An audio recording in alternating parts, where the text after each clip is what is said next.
Hello and welcome, and thank you for joining us wherever you are joining us today for our CX Leaders webinar. We are going to be looking at the seamless channel experience, building customer trust and emerging trends with customer experience. So I'm Ross Bark. I've been across digital transformation for a number of years and have worked across several brands and businesses. Today we're going to actually hear about an iconic success story, Gallagher. Started over 85 years ago, Gallagher is a global leader in innovation, manufacture and marketing of animal management and security solutions. And one of the key strengths is their partner relationships. Their interactions between farmers, partners, contractors and their customers is the key to the success of their business. Now, Gallagher has invested in technology to expand into new markets and services and regions, and they've been improving their engagement across that, streamlining their order integration. But we'll hear a bit more about that shortly, because one of the things they've been doing is utilizing SAP Commerce with the support of enterprise-wide to improve their buying experience and seamless channel interaction. But before we start, let's have a little bit of a look in terms of Gallagher and its animal management business. When we invented the electric fence in the 1930s, our story of innovation was just beginning.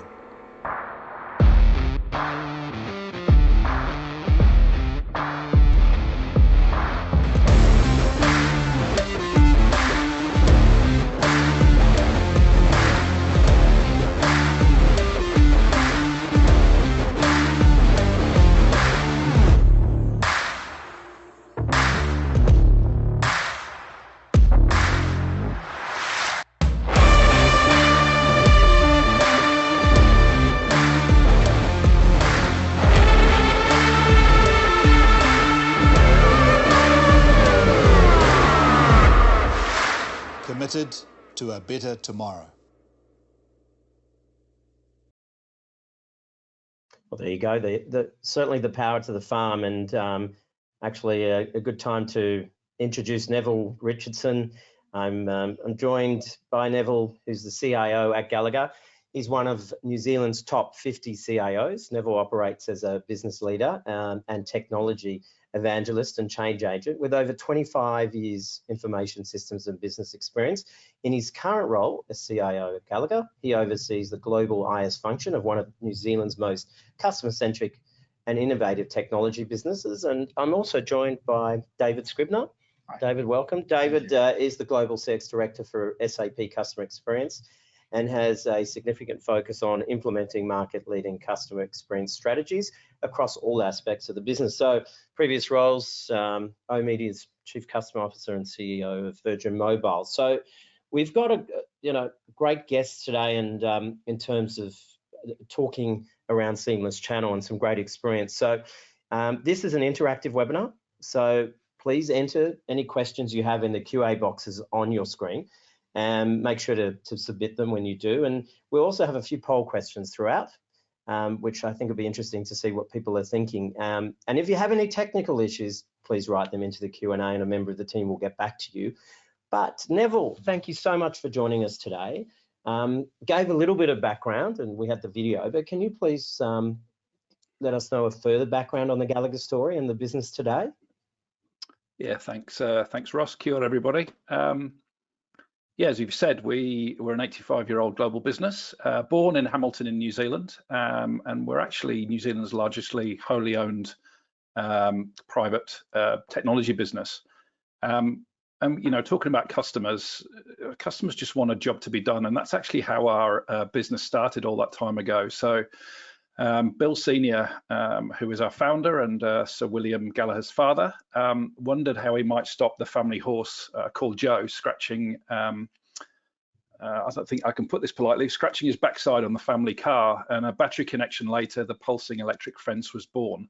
And you saw in the video how that's grown from that into a hardware and software business, be it weigh scales, water management, electric fences, and indeed virtual fencing as we've got today. But it's only half of our business. So the second part of our business, along with animal management, is security. So we also protect some of the world's most important entities, by providing leading access and security management systems.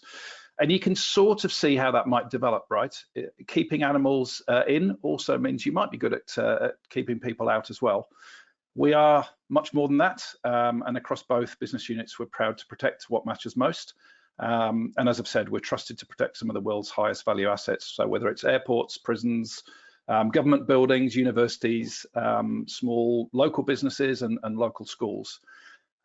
So we're quite varied. We've also grown to be that global organization as we're sold in more than 80 countries around the world. And we ourselves have a significant presence in North America, Australia, Europe and Asia. So we've got the usual challenges of global reach and personalisation per region, as well as wanting to provide a consistent experience, taking all of those account market needs into consideration. So yeah, that's us. Fairly, yeah, we're still growing, but we've got certainly got some big business problems as well as small ones. And mentioning those, I think you talk around obviously the history, but also in terms of where your knowledge base, your expertise, right, from manufacturing through to wholesaling, through to your partners and dealers, and talking about some of those challenges. So when we talk about seamless experience, what does that mean for Gallagher, and what are some of the key areas that you're seeing as challenges to drive engagement across all the different channels? Yeah, I mean, I could probably pick, you know, tens, if not hundreds of challenges, but I'll pick three for today's discussion. And that's really the seamless experience around brand, channel to market, and personas. And those are the three areas where we want to deliver consistency. So with our brand, you know, protecting what matters most. And we want that experience to be consistent, no matter what the business unit is, no matter what the region is. And we are not quite often, we're known for just animal management, so we have a really strong presence in, you know, with our farmers around the world. And on the other side, we're well known in those markets where our security solutions are. And actually, what we want to be consistently known for both of the things that we do. And that one size fits all won't work for us. So there are differences, as I said, between those regions and obviously the products and services that we sell. So there's some competing needs there. Routes to market, you know, they are different. So we'll sell products and services directly, and that's actually risen since COVID. So servicing hobby farmers in the USA, for example. So B2C is growing for us, but the majority of our business comes through B2B, so through channel partners on security. And customers can get lost in that sea of choices and information. And what we want to do is deliver one place for where all of our customers can go and just get the stuff that they want. And that can sometimes be bothersome if we're, you know, in a B2B as well as a B2C world. And actually, if you look at what life was like before we implemented the current technology, you know, we did provide some experience, and they were low cost, but they were disparate, they were static, they required a whole level of hydraulics for operations, and it just wasn't consistent, and we didn't have that single view. We also want to break down the silos that we've got between business technology and corporate technology. And given we're a technology company ourselves, one of the challenges we find, you know, I'm responsible for corporate IS, and others in the business are responsible for the technology that we provide our customers. And those two worlds aren't separate anymore. So one of the challenges that we found in terms of that consistency is being able to bring those two things together. So in IS, we can't be siloed. I'll talk a little bit potentially about composability later, but we need to make sure that that technology stack will actually stand up and work in an environment that is, that works like that. And so in terms of technology, what that looks like for us is obviously Commerce Cloud, or what was Hybris for the older people in the room, integrated with a Sitecore CMS and marketing automation platform. So yeah, that's probably enough about some of those challenges right now. And it's still early days for us. So yeah, we're still on that learning curve, and we're still looking to extend the scope of our delivery to our customers in that seamless way, and really expand the footprint of what we've been doing over the last couple of years. And that's a good point you make you know, Neville, in terms of being able to expand that and having agility, really, in terms of both your technical platform to be able to provide that consistency. So, David, when you look at what's happening globally, and you're looking in, you know, the industry that obviously Gallagher's across, which is, you know, effectively two different businesses that drive through a technology platform. Yeah. What's your thoughts around sort of challenges that businesses are having and how they can work through that? Look, I think across the broad spectrum, businesses are still nowhere near achieving the expectations that their customers have. So the research that we've seen, expectations is 50% higher than actually what their experience is. And even firms similar are saying that similar percentages are saying they're not achieving what they need to achieve, which is worrisome from the sense of the investment that's happened, the process changes, that they're still missing out on customers and what they're looking for. And I think one of the big areas is really how they are an end-to-end relationship with the customer. So how, and what Neville was talking about, is bringing all those different aspects together, but understanding that from a business point of view so that you can actually serve up what the customer has done and interacted with you, so that you can actually play that throughout that engagement with the customer. And I think that's where there's missing. I think one of the big opportunities is around personalisation and loyalty. So I think just getting that happening, as I said, most customers are feeling like they've got a generic experience happening rather than a personalised experience, and that's what they're reporting back. So that opportunity to connect that up in an end-to-end scenario is going to be so important. And then having a really strong loyalty. And when I talk about loyalty, I think it's got to be much more than the transaction. I like to call it transaction plus. So actually engaging with the customer as part of your community, rewarding, awarding as you go through their relationship with you, not just on transactions, but doing that more than that. Yeah, and that comes down to the extra value that you're offering. Correct. Transactions is one thing, obviously, is a utility in buying experience. Yeah. But the fact is, actually, how do you actually connect all that knowledge and expertise and able to present that? Because, I mean, you know, Neville, we talk about seamless channel, but really, from a customer's perspective, it's one channel. You know, if you look at customer expectations, I'm interested actually to hear from the audience. So we might just start with our first poll. And if we put that up on the screen, the first one is, are you able, from your perspective, to personalize your digital experience for your customers that cater to those key buyer personas? Yes, it's key to your customer engagement. Yes, but it could be improved, or no. Please let us know what you think, and we'll give you the answers in a minute. It's like we need a little bit of background music while people are thinking on the polls. You can sing The Girl from Ipanema. Yeah, that's right. That's right. A little bit of music. Well, I certainly think what it's showing is that by clear, you know, large majority, yes, but it could be improved. I think everyone that is listening and watching today are able to personalize in some degree, but they're looking to improve that in terms of driving that. I think that's right. I think that would represent the recognition that's happening across businesses. They understand that they, absolutely have to personalize that digital experience, but it could be improved. I mean, one of the 78% statistics that's coming out globally is that 7 out of 10 will leave for a poor experience through that digital experience. Will leave that and will not come back. And I think that means that it can only be one irritation point that can do that. So actually evaluating your experience against best practice and against the competition is so critical to understanding where your gaps are before they become a gap that is experienced by the customer. So that would align, that recognition. Yeah, and I think that is probably the biggest frustration with many businesses, where if you're dealing at a branch level, you're dealing with customer directly. There's a lot of knowledge and expertise that is shared there. So how do you replicate that online? Because what we've seen is that, originally when everyone went online and they set up e-commerce sites, the fact was that they were offering something that you couldn't get in store. Now what we're looking at is how do you actually replicate that knowledge base, and that online experience offline as well. Yeah. How do you bring that together? And I think that's probably one of the challenges. And I would have thought that customer data is obviously key to that. Well, it's the lifeblood of it.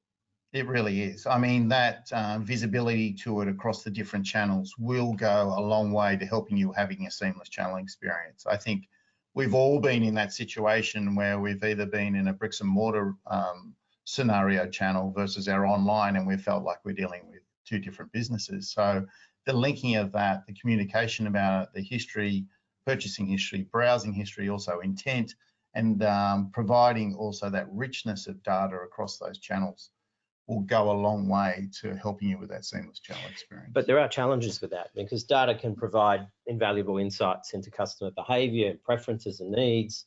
And of course, as David mentioned, it allows you to personalise and target experiences that will boost sales. And we've seen that globally. But we've got recent government legislation. Correct. We've got proposed changes relating to the use of customer data. When I talk to brands and businesses, I'm seeing that the visibility and trust with customer data management, the usage, the sharing, the data protection, identity management, that is key. And I mean, I think, and we all know, further customers are becoming increasingly aware of the value of their personal data. Yeah. And they're more likely to do business with companies that they trust to protect it. I think this is a big opportunity for businesses. I think that it's got to be a compliance plus scenario. I think if you just go to compliance with the data changes that feel like down the track in Australia and New Zealand, both countries, I think if you can embrace that and then see how you can actually use that as an opportunity for differentiation, while being aligned to the compliance factors that have to occur, then I think that you can do a lot. And that it's that data freedom where it is the customer's data and that they are in control and they have access to that through preference centers, etc. It's going to be a big opportunity for businesses. What's your thoughts, Neville, on the opportunities that it presents for Gallagher? I think for us, trust is really at the heart of what we do. And we've to a large extent built our reputation on that over the years. So, farmers need their product to be reliable, and they need it to be reliable for years to come. So you don't want to lay 100-kilometre of fences or rely on a water management system to feed your cattle for it to fail in service. So that literally farmers trust their livelihood on us every single day. And the same is true of the security solutions I've talked about. So, protecting some of those high value assets, you can't do that without high levels of trust. And as I think, ourselves, like a lot of businesses, are moving up the value stream and providing more technological solutions. So, we've come from a hardware world, and actually if we look at security, the majority of our business now comes from software and services through our channel partners. And so those things become, even more critical. So data becomes even more crucial, whether that's customer data management, data protection, or privacy. And I think you touched upon it there, David, that we're only in the middle of a whole load of legislative changes, and our relationship with trust and privacy is fundamentally changing. In the human, like 100 years ago, we didn't have a concept of privacy, as a human race, and now it's become really, really important to us. So we've got to react to that to maintain trust.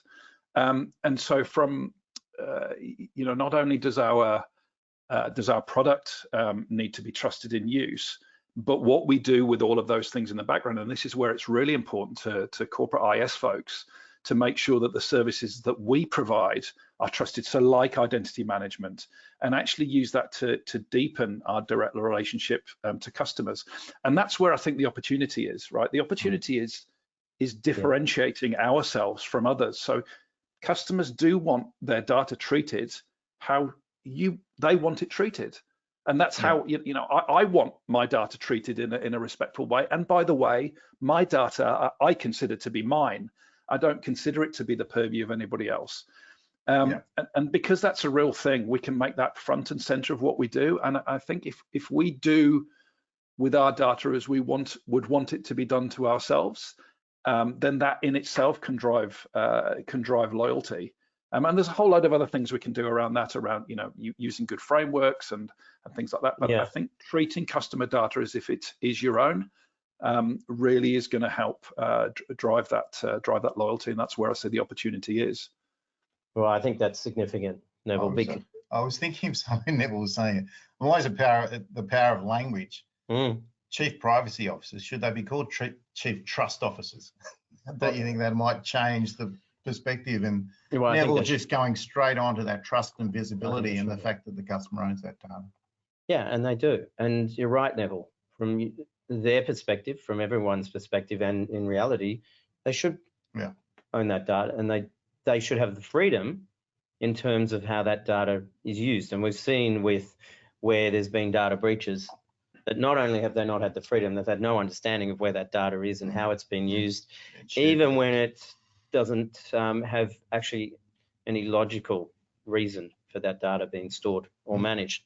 So another quick poll: are you happy with the management of your customer data across your business? Be interested to hear from all of you, because it is a big topic, and it's one that's only going to increase, because I think we're at a tipping point in terms of where that sits now.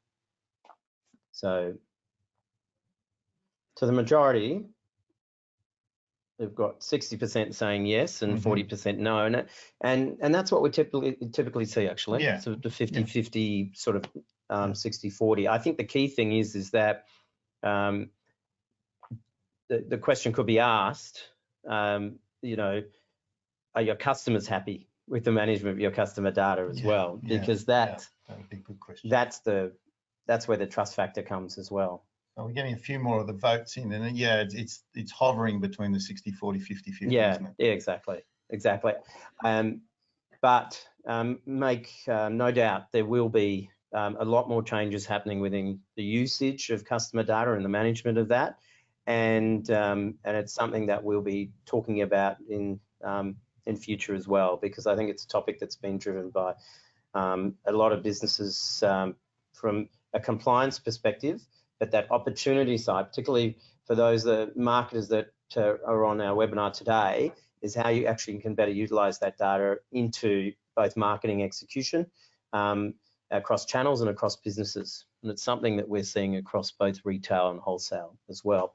So, David, from your experience and your global team, you know, if we look at what we've discussed around personalisation and customer data, what are the trends that you are seeing that would be of benefit to brands and businesses on the webinar today? Yeah, we've done a little bit of work on what we're seeing as the 9 CX mega trends that are happening, and I've touched on loyalty and trust and visibility. I think, and I won't go through all 9, the other 7, but the 2 that I also wanted to put in is, and I think inventory management, supply chain, and the fact of the visibility to the customer. So it's a significant break point, and it's a real trend for the clients that are breaking those silos down, and where their access to that data is, giving that visibility to customers about where their delivery is, what are the fulfillment options, what's happening, and that communication. They're the ones that are really accelerating.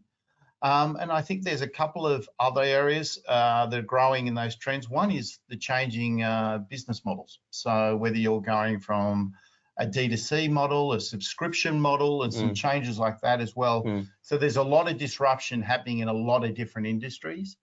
And then I would also say that another one that is visibility to the work that a lot of businesses are doing around sustainability. Making that part of your CX story is really important as well. How that's coming, whether it be through the returns process you might be doing, whether it is completely through the supply chain, but starting to show a little bit more of the work you're doing and percolating that up to having a conversation with your customers about that as well. So there's a few of those big mega trends that are really impacting on and I mean, sustainability, obviously, in terms of subscription mechanisms. When you look at the growth opportunities, Neville, say the top 2, 3, for Gallagher, what are they, and how are you looking to achieve them? So I'd pick 2 very wide-ranging ones. So certainly growing deeper. So that's providing more products that the customer wants. So we do that by getting more closely connected with the customer, and also to bring those products to market faster. Our virtual fence is a pretty good example of that. So we've been doing the traditional fence for a very long time, and that will never go away, because physical fencing, you still need those things. They're mandated next to roads, for example. But we also now have use cases where virtual fencing is the only thing that's going to work. Now, in an organization, you might think, well, we don't want to get into that because you can eat part of your existing business. But whereas the reality is what you're doing is growing that category out. And we've talked about those regulatory changes as well. And so if you look at waterways regulation, that's a prime example for us, because rivers can change their course, they flood.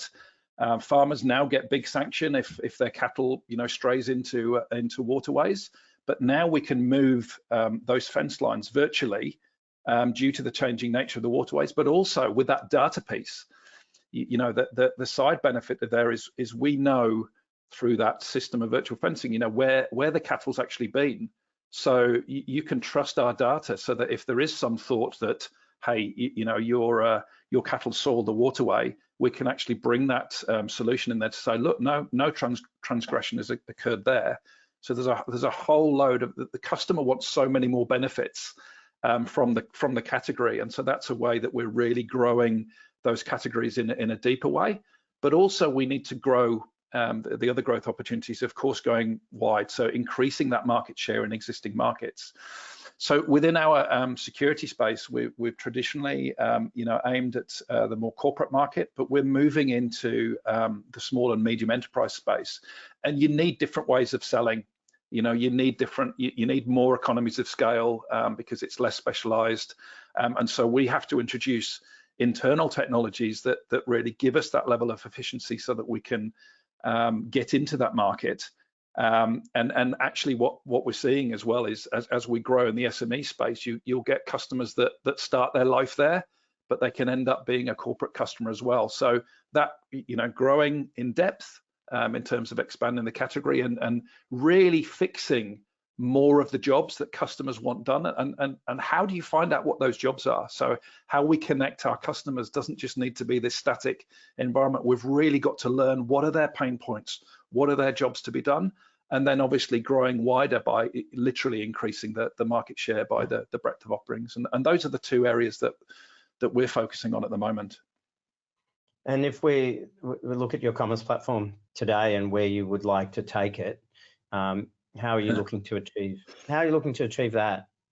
Yeah, so this is sort of my this is sort of the dream that I would have over the next 5 years, because at the moment, if we look at even that mission to do more and more personalization for our customers, actually what we're doing is we're just segmenting things more and more and actually making it more complex for us. I think many of the people on the call, they will have 1 or 2 monoliths at the core of their environment as well, and we can do some great things like headless to make dealing with that easier. But actually, I think there are better ways of dealing with that. So we talk a lot about composability. So the services that we offer, be they customer services or corporate IS ones, being able to provide those in a composable and modular way is sort of where we're going to in the near term. But then if you look at some of the things that are coming out in the SAP portfolio around generative AI, if you can connect that composable layer to a generative AI layer and actually make those 2 the same thing, then imagine, I'm now coming in as a customer, and you've got an identity service that you could go, okay, you're this, this customer, you're allowed access to these things within your ecosystem. But then as a customer, I can ask for what I want in a natural language kind of way. And you can then be served whether you need to buy something, whether you need some information, whether you just got some great questions, and that generative AI layer on top of your composable architecture can then service the needs and provide a natural language response in those things. What you're literally doing there is you're providing a level of personalization on the fly. And I know that we're maybe 5 years away from that. But what we're looking at the moment is saying, look, can we start to move our architecture towards that future? And then actually you're taking some of the complexities that we've got today. And so we're going to add some more complexity by personalizing a bit more in the immediate term. But in the long term, I would expect those things to actually be done on the fly by that intelligent layer that sits within your architecture. So I'm really excited about that, as you can probably tell, and I think that really does resolve some of the current issues that we've got around providing that world-class customer experience. And those are great points, Neville, because what we're seeing is there's obviously a lot of investment in R&D that's going into looking at generative AI with machine learning that is being inputted into back office applications. Yeah. I mean, SAP are doing that, and they've released some of that already, and they're continuing to invest in that. What, David, from your perspective, to Neville's points, are we likely to see over the next 12 months that businesses can take the opportunity to invest in?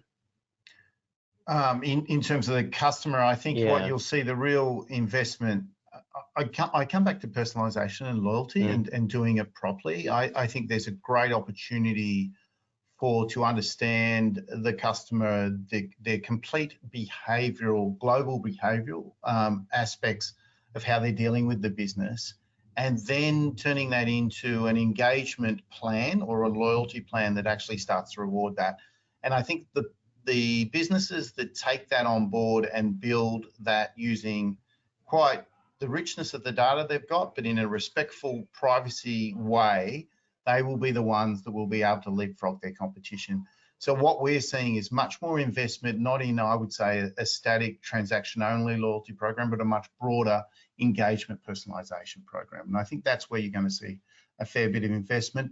And then visibility end-to-end in any aspect that is impacting the customer. And I think the best example of that is supply chain and inventory management. So understanding how that all comes together and how the customer, when they're dealing with your company and they actually buy something, they actually know where it's at, when it's going to turn up and everything else. I think that's going to be the important parts of people investing. Yeah, which closes the loop in terms of their visibility and understanding and the better use of their data. Correct. In terms of managing that. Yeah. I think if we look at where we're at today, AI in terms of where it is, and actually having generative AI that can provide and differentiate for brands and businesses is going to be key. And particularly when you relate it back to the knowledge base that a business has and being able to articulate that in the best way possible.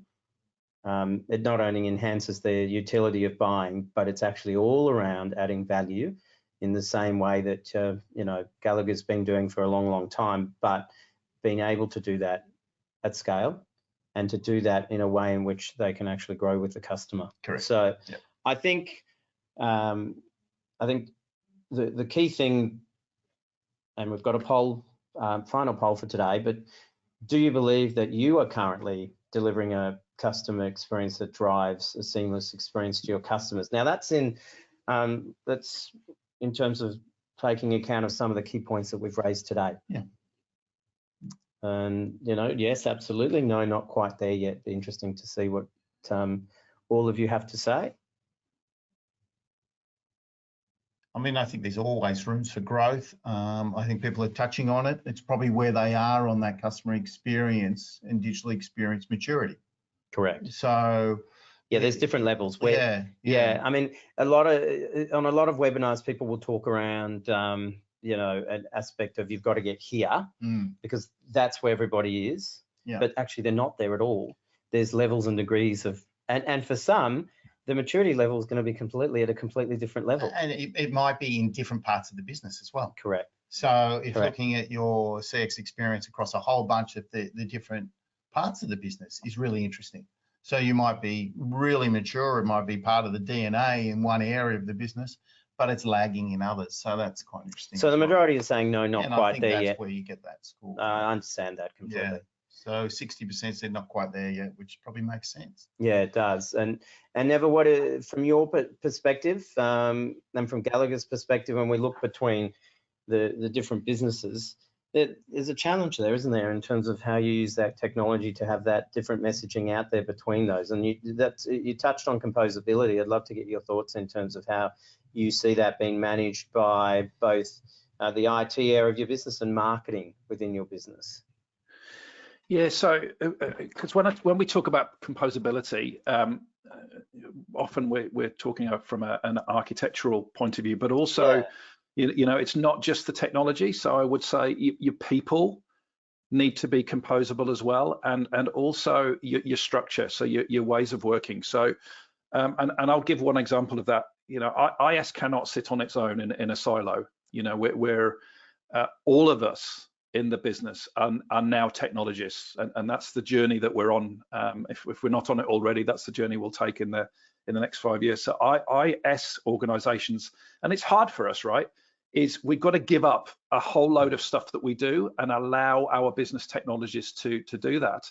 So you talk about, you know, marketing and IS, well, we need to work together. So if you're not setting up squads where you have business, you know, marketing technologists and IT technologists in the same group delivering to that customer outcome, then you might want to, you know, you might want to think about it and making sure that our people can actually drive the technology as well. You know, we put some really good technology in over the last few years, and sometimes it hasn't been an optimum result. And it's not that's not the issue of technology. It's the way that you're structured. And it's the way that you know, you organize your people to work, and you need people to be able to drive that. And it's not just with the technology side as well. So you know, one example I'd give there is if as an organization you really want to lean into e-commerce, what's your traditional sales force? How are they targeted, right? If they have no bonus or no targeting on actually driving e-commerce sales, your corporate immune system will actually stop the very thing that you're trying to drive. So think about those elements as well. So it's not just technology. And I think, where do you start, Neville? I mean, when you look at what advice would you give for some of the organisations that are on the call today, if they're looking at saying, well, you know, yes, I offer a transactional portal, but what are the things to consider in terms of actually going through that process and how you actually start a project or actually start building a business case around that? Yeah, I mean, there's a lot of things in there, but you know, number one, I would start with understanding actually what type of operating model that you've got as a business. You know, we started as a one size fits all, and then you know, it's pretty obvious that actually we've got two different business units. They need common services from IS, but some of the outcomes they want are different. And so do set your structure up so that you're able to actually deliver to that. And the second thing is when you're talking about customer, then have you actually involved the customer? I know it's an obvious thing to say, but in terms of kicking this thing off, like, what are the jobs to be done for your customer? Make sure that that's front and center of the work that you're trying to do, and involve those people that are closest to the customer. So we've done a lot of work recently in terms of removing the handoffs between the people that do the work and the customer need, because once you've had more than 4 or 5 handoffs, you've lost the fidelity of that customer request completely. So in other words, I'm sort of advising people to go to an agile delivery model, and also to be clear on the operating structure that you've got, and then you can actually, all of the other things will naturally follow from that. Yeah. So if anyone has any questions, we'll open it up to questions, because please feel free to ask questions at any time. And if you've got any questions you would like to ask, please let us know and type them into the question box for us. And while we get some of those questions going, you know, what Neville's saying is exactly right. I mean, if you look at businesses that are people and process, needs to drive those right technology decisions. Absolutely, because critical. You can invest in a solution, but if the maturity within the business there isn't there to firstly build that business case and run that project, and then continually iterate. I mean, this is the key thing. Projects never stop. In fact, they shouldn't be called projects anymore. It's iterations of delivering and responding to your customers. I think we like to see, absolutely concur, and I think we like to say that customer experience is a team sport. So if you don't have it across the organisation, you are going to fall down. Neville's classic example that if your traditional sales force isn't bought in to e-commerce solution or after sales digital support, or you are going to, the term that he used was brilliant, right? The internal antibody is going to react to that. So I think that that's going to be an area about getting people and processes first. Tech's only an enabler to that. So getting them really aligned to what the brand and the customer experience alignment, so aligned to that alignment, is going to be so critical for businesses. And I think once you do that, then you've got a better understanding of making it successful and having that seamless channel experience that we talk about, and having a business that that is really starting to rocket. So question that's come through for you, Neville. If you had your time over again, what would you change in your digital stack to allow you now to provide a greater customer experience? From a technology perspective, I think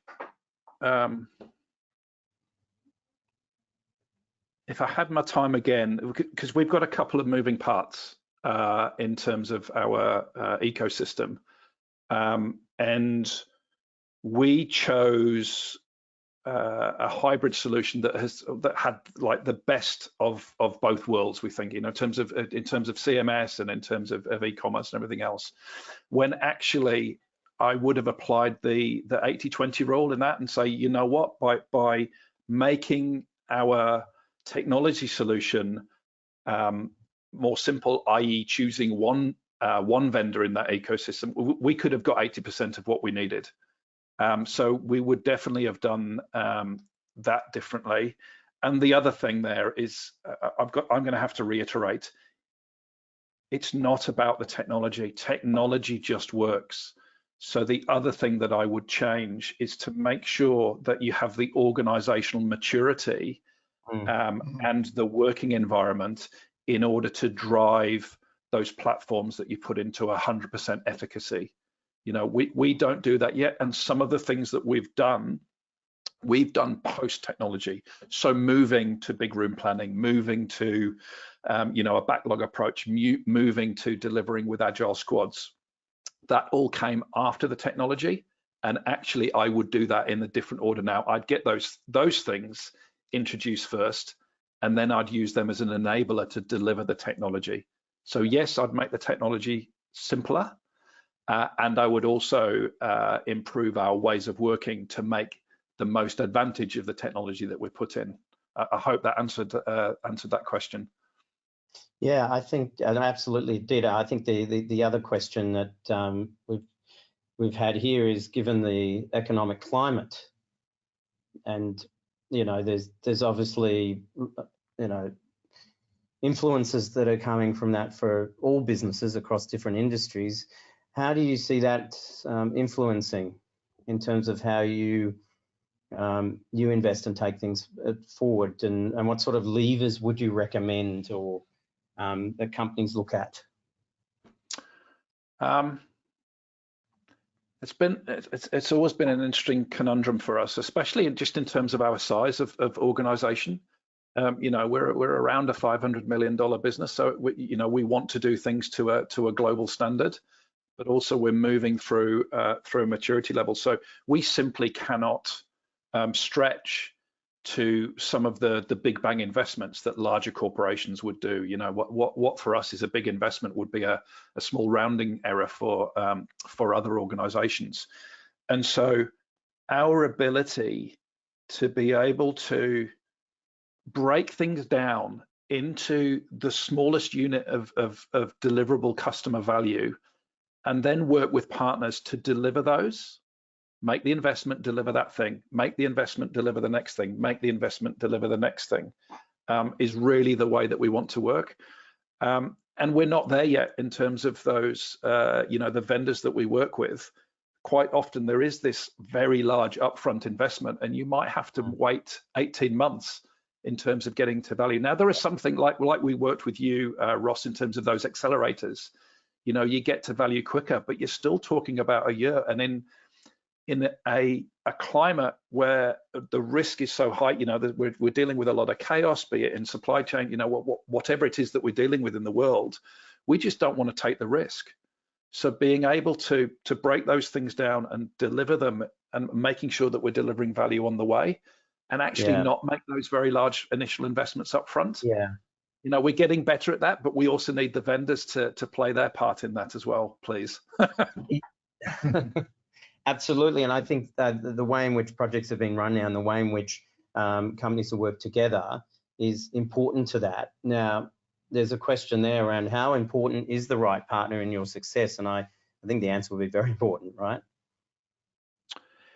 Yeah, and as is my want, I'm going to expand on that as well. So the first thing I would say is don't outsource thinking, right? We've done that in the past. Actually, get some brilliant thinkers within your team that can actually think with the best interests of your organization in mind.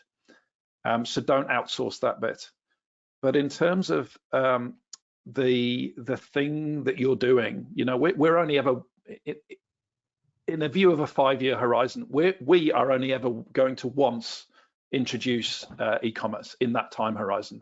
So there's things that we need to be good at, but also we need partners that know exactly how to do that. So we're not learning from our mistakes, because you've had those mistakes with other customers, and so you can take us through that. But also those partners that really understand our business, but also our culture and how we operate. There's lots of great partners out there, and the tiebreaker for us is quite often, how well does this partner align with us culturally, and also in terms of the ways of working, and that's very specific to our organization. So those things are much more important now. So the direct answer to your question is that's really important to us. And once again, it's not just about delivering the technology, it's somebody that can understand us and somebody that actually jives with our culture, so that we can work really well together in the way that we want to work. And I absolutely agree. I mean, I think that cultural piece is so important. Understanding business, the drivers, the growth aspirations, and really understanding how those other aspects, not just the technology aspects, but the whole idea of the people and the processes are going to come together, will actually make such a difference. And that comes back to that whole cultural fit as well, I would think. Yeah, projects, so critical. Well, projects, there's always issues. Yeah. There's always challenges. Of course. Yeah. In anything that you do, yeah, things will happen, and that's where it comes down to that as well. So culture, can make a hell of a difference when that happens. Yeah, pragmatism, responses. Yeah, exactly. Responsiveness. All of those things are really important. Yeah, relationships. Yeah, no, I absolutely agree. And to that point, I mean, if you were going to say, and this, David, I think is something you touched on before. If businesses and brands are looking to really safeguard their future, what do they need to do to tightly align with their customers? Well, they need to understand their customers really, really intimately, and in a positive and trust way. So they need to do that. They need to build their solutions around their customers and what they're looking for. And I think there's an aspect that sometimes that's forgotten about, or it's parlayed to building it with another imperative. But as we've found, if you've got 7 out of 10 that will leave you for the simplest of poor experiences, you really can't afford that. And I think those that invest in understanding their customers, a really consistent voice of the customer program, etc., that they've embedded across their touch points, and then also really understanding where their gaps are. So where is the capability gap in your go-to-market at the moment? Where can you look to best practice? Where can you look to those that are doing the kind of things that are letting them grow so that you can grow? So I think the businesses that focus on that, finding out what their customers really want, finding out how that they can achieve that and potentially leapfrog their competition, are going to be the ones that are going to be successful in the next couple of decades. And I think, David, we can be even more specific around that, right? So anybody on this call, do you truly know what your customer jobs to be done are? Because, you know, customers are dealing with us because they just want a job done, right? Yeah. So if we're not finding out those things, and sometimes it can be quite hard to, you know, to actually understand that, and then understand why they would hire you to, you know, in order to do that job. But also, really importantly, what are the pain points? What are the things where they're going to fire you, you know, if you don't do a good enough job, so that you're really understanding those things. And I think if you can zoom in on those areas, then you will leapfrog the competition, because you've got a more intimate understanding of your customers' jobs to be done. And I think when you focus, Neville, when business focus on just one transactional component, particularly, well, it's in B2B and B2C, but in the B2B, you're right, they're not really getting that full expanse of what potentially can be the job to be done. But if they combine all the data points where the customer is engaged with the business, then you've got a better chance of understanding that. So that data flow, that voice of the customer, and bringing it home with actually delivering it to their expectation is the one that's going to make a real big change for you. That's right. I agree. I mean, and if you can build a foundation that allows you to iterate on that, and as you said, brands, businesses, they must listen for any changes in buyer, customer expectations, priorities, how they're running their businesses. What are you actually offering them? Yeah. Just broadly, and most importantly, being able to respond with agility, so you can accurately enhance the conversation with customers, the experience, and all the things that happen with that. And probably one of the key thoughts that I have, and you know, talking with businesses as well, is that they don't care which channel it's through. They want to be able to go through any process with a business now and be able to get the things that they want at that point in time.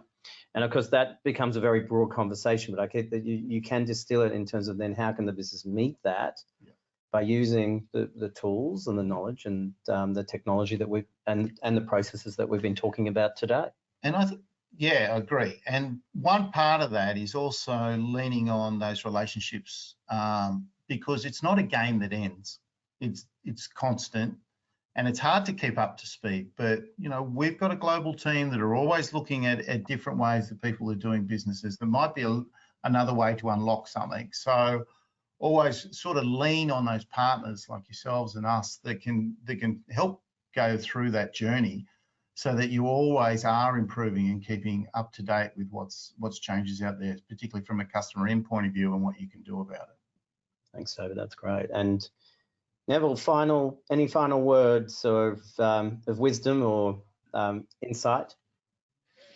Oh, I think I'm probably wisdomed out, but you know, thank you, Stuart, for the great questions online.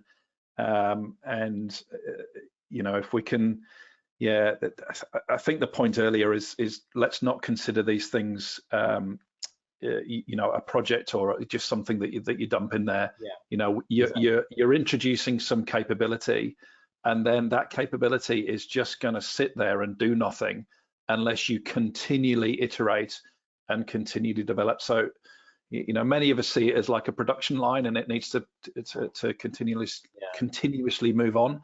So if you're not doing those continuous, you know, checks in with your customers, the continuous improvement around the process, and breaking your work down, you know, new work into those things of smallest customer value, so you can, you know, deliver them fairly frequently, then you're going to end up in a situation where your customers are just going to get more frustrated over time, because they might get new functionality, you know, once every 6 months or once every 12 months, and the expectation is much higher than that. So I'm not sure it's a pearl of wisdom. I think it's stating the bleeding obvious, but there we go.